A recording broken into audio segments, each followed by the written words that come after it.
Jim Leggler, ESPN, former NBA player, and late night edition of SportsCenter with Scott Van Pelt, post-game coverage of the NBA Finals. Legs is back on the program. So who's the favorite now?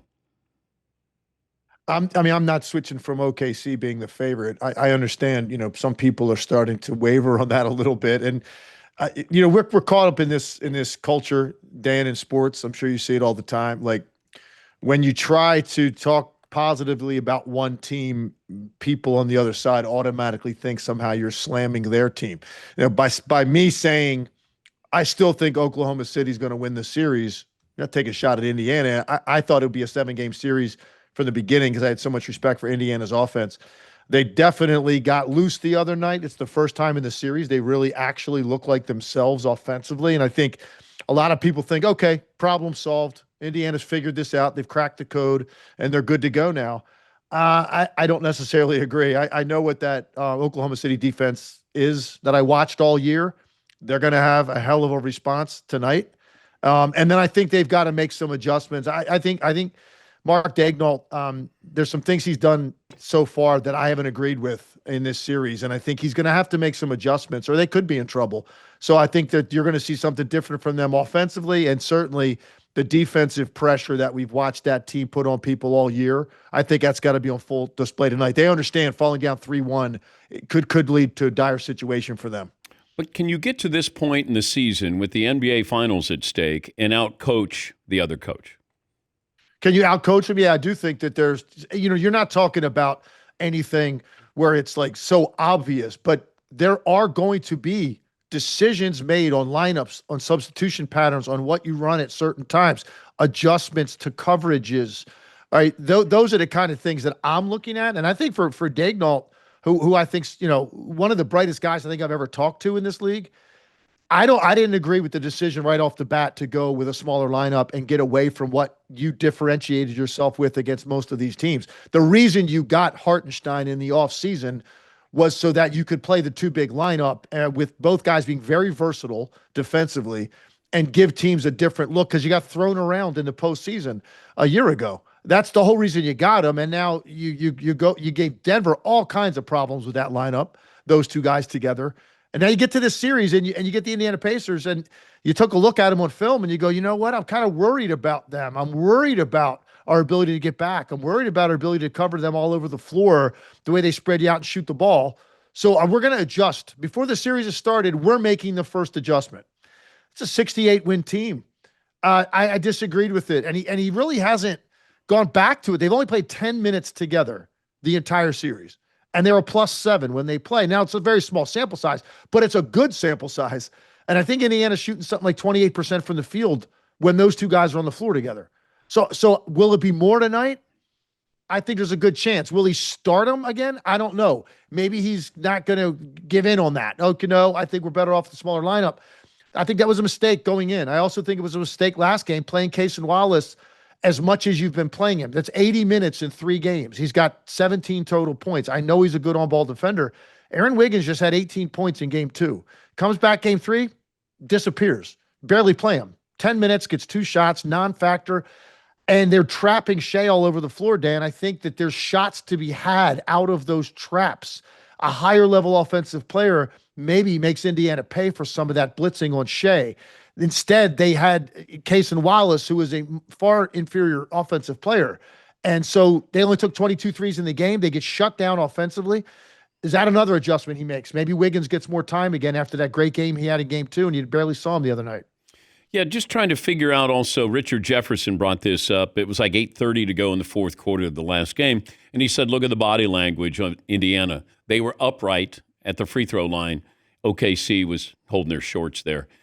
That's not typical in the NBA Finals where some team looks gassed. And maybe that's Indiana's pace that can, kind of wear you down. Well, there's no question. He's right. They were gassed. I've never seen Shai Gilgeous-Alexander look that fatigued. I mean, every whistle, every stoppage in play in the fourth quarter, he bent over and grabbed his shorts and was taking deep breaths, trying to just compose himself. He had a play where he missed a shot and then ran back with Siakam, and they threw it ahead to Siakam, and he literally, Shai just didn't have the energy to even compete with him. He just got out of the way. It was a big play in the game. You let him have a layup uncontested, and it showed, again, his fatigue level. I think part of it for him, and the metrics all bore this out. There's ways that you could measure how heavily pressured a guy is in a game. It was the most pressure he's ever faced in a game in terms of distance between him and the defender when he caught the ball, the shortest amount of space he's ever had on the catch, the most pressure he's felt up the floor, an average of 65 feet up the floor pressuring him, more blitzes than he's seen, traps than any other game in the postseason. So he had an easy way to 70 plus points in Oklahoma City. I mean, it really was an easy 70. That's not what happened the other night. They targeted him priority 1, 2, and 3. He was it. That's the only name on the whiteboard. We're going to figure everything else out if they start to beat us by giving the ball up. They targeted him. It wore him down. And that's what I think now they're going to see on film. And then there'll be an adjustment to that and finding ways for him to conserve a little bit more energy while still being effective. Tim Leggler, ESPN analyst. You can see him late night editions of SportsCenter with Scott Van Pelt. I brought this up to the Danettes before. The amount of energy you have when you're, a big-time scorer, whether it's Iverson or Jordan or, Tracy McGrady, or go down the list of every single night. You have to bring it. They're bringing their best at you, but that's really what's amazing when you see these guys who can do it every single night. They have to do it every single night, and the energy it takes to put up 30 points every single night. And that's what SGA has to do. He has to give you 33, 34 a game. And that's why I very rarely throw out the word superstar, because you just defined what that is. And that is a simple definition.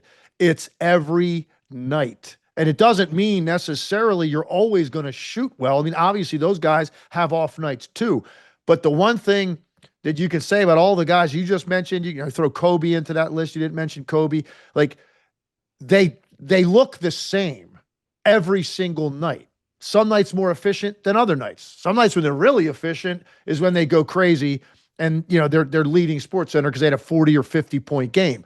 But some nights, they have off nights, but it always looks the same. It's the relentless pressure they're applying to you offensively. And some guys, they have the luxury of, because of the nature of the position or the way they play, some nights are a little bit more passive. That's why I got to draw the line. Like the superstar player, you're counted on every night to do that, because even the nights when you don't shoot well, the pressure you're applying every possession is leading to other good things for people. And you could still win games when you don't shoot well if you're a superstar, because you have collapsed the defense. You've drawn extra guys to you. It leads to offensive rebound opportunities. It leads to open threes. It leads to stuff for your teammates because of the relentlessness with which you play. Very difficult to get onto that list because very few guys have the stamina, the skill, or the competitive will to do it every single night.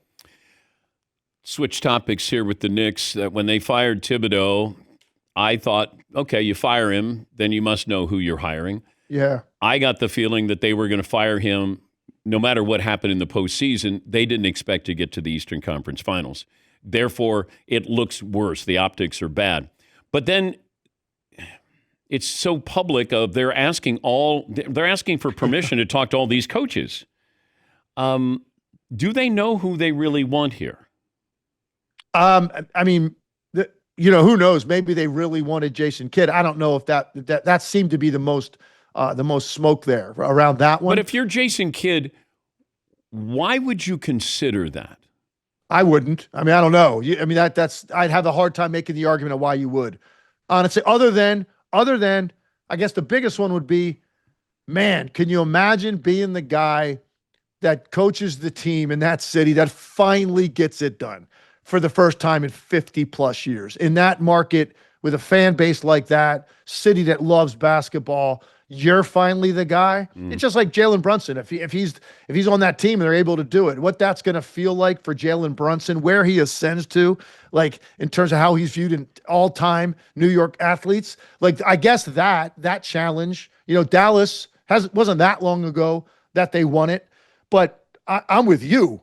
I mean, look, I don't know when Kyrie's coming back. That's a big part of the equation for next season. Assuming he makes it back at some point, maybe it's the following year, Cooper Flagg's second year, still got Anthony Davis. Kyrie recovered at that point, and Cooper Flagg in his second year, who I think is a can't miss star. Give me that situation. I'd rather have that situation than the Knicks. But look, to your point, Dan, you can't all that stuff getting out and us knowing all of that. So, who knows? You might have called 5 other guests today before me, and you're going to pitch it like I'm the guy you wanted all along. Like, Todd, I don't really, Todd, I'll never know that. How many? I think it was just 3 or 4. Okay. Oh, there you go. Okay. But now you sell it like this is the guy we wanted all along. That's what they're going to have to do at a press conference now, whoever's sitting there. No, this is who we wanted. It was, the Lakers had that kind of that embarrassing situation in a way with, Danny Hurley, right? That open recruitment of Danny Hurley. You didn't get him. And then you go to J.J. Redick. But see, for J.J. Redick didn't care because he wanted to coach so badly, and it's the Lakers. He wasn't going to care that he wasn't necessarily the first choice. In this situation, now who are you going to get knowing that they pursued, I don't know, a handful of other candidates, and you finally settle on a guy? So it's going to be interesting how it plays out. Yeah. I just don't see Danny Hurley in the NBA, not because he doesn't have the coaching acumen, but just the losses. When you only lose a handful of games in college, and then you can lose a handful of games in a week or 2-week period. Yeah. Well, the other thing is, Dan, he's a hell of a coach. He coaches hard. You can't coach that hard in the NBA. I mean, you just can't coach those guys like that. And now, would he be able to adjust to that? I mean, he'd have to. He'd have to, because it's too long of a season. To kind of have that level of in-your-face intensity every day would be difficult to manage in the NBA. There's no question the guy's a hell of a coach. And look, at times you need to coach guys hard in the NBA. If you don't, I think you're going to get run over as an NBA coach. But there's got to be an adjustment to it, and the volume of it, and how frequently you do that. I think the guy could probably pull it off. His name, I haven't really heard his name yet associated with this. It seems like if he was going to take one, this would be the one, though, just based on where he's kind of been his whole life in that part of the country. And, being a Jersey kid, it seems like that would make a lot of sense. But I haven't heard his name quite yet pop up. If you could have a rematch of an NBA Finals in history, same players that they run it back, what would you take? Without question, it would be the 84 Celtics-Lakers series. Yeah, that's what I took. There's no question. You're probably for the same reason as me. I mean, Bird is my favorite athlete of all time. I had no geographical connection to the Boston Celtics. I was a Bullets fan as a kid in the DC, Baltimore area. Elvin Hayes was my first favorite player. But when Bird got to the league, at the same time I was going into high school, that's what I wanted to be, an NBA player, because of him, style of play with the Celtics. I loved the Lakers too, oddly enough. Magic was like my second favorite player, as weird as that sounds, because they were rivals. So the reason I picked that one is because the Celtics lost that series in 7. So let's run it back, and maybe Bird can get another title. Weird that you would have Magic as one of your favorite players, since he passed a lot. That's true. But I loved playing with guys that played that way. Okay. That was my best friend, the passing point guard. And by the way, a passing point guard's best friend is a shooter, because I'm not putting it down a whole lot. So you're going to get the assist. There's no gray area with me. It's going up. So you'll get the dime. Okay.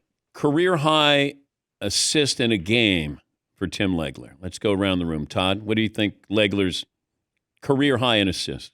I'm going to say 8. I'm not even sure I know. I'm going to say 7 or 8, probably. Okay. Todd? I'm going to go 8. All right. Seton? I'm going to go 7. All right. Marvin? 10. Paula, you have the answer? I do. I'm going to go 9. I don't know. Wizards versus Nets.